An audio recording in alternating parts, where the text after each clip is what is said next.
The paper, they used it at very low concentrations, and if I'm going to be injecting P zeros, Oh, really? they were freaking out. So we were like, well, what happens if we put a bigger predator in there? And they were like, yeah, we'll stop fighting.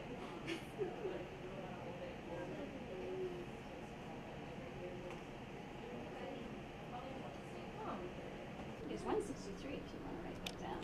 Do you even know which one it was? It's been known for a while that glucose can kind of remodel the skeletal barrier to secrete insulin, but the downstream pathways, how glucose is sensed by the beta cells to remodel the skeletal barrier, was not known. And what we found is that the NGF receptor is involved, is the link between glucose and remodeling of the cytoskeletal barrier to secrete insulin.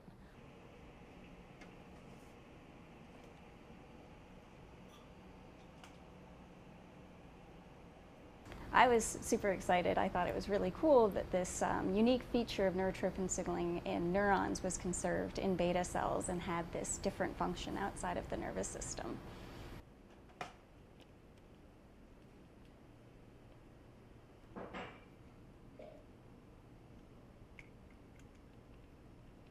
So what we did was to remove the NGF receptor specifically from the pancreatic beta cells.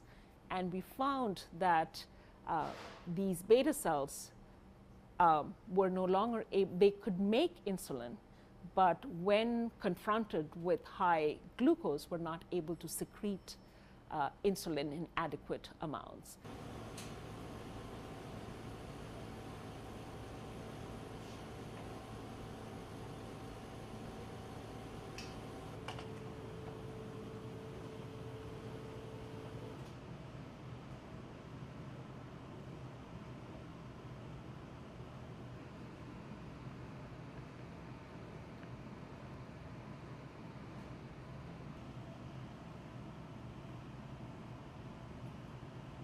It's not a single slice. So you are seeing 3D, but it's not a 3D reconstruction. Right. Yeah, because you're not getting the focus in all things. Right. Whereas with measure out the patterns, so there's like a quantifiable way to say like, oh.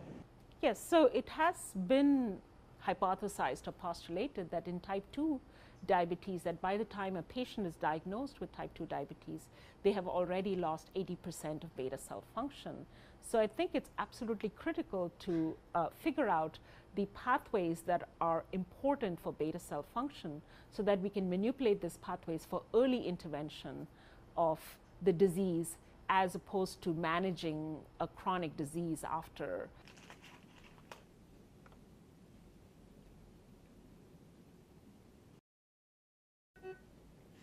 And like it loach.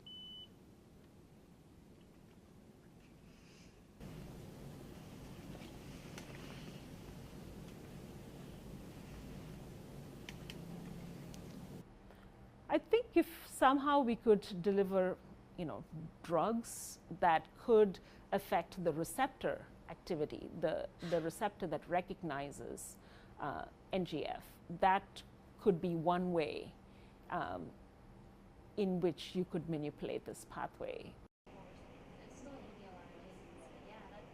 would only be 3.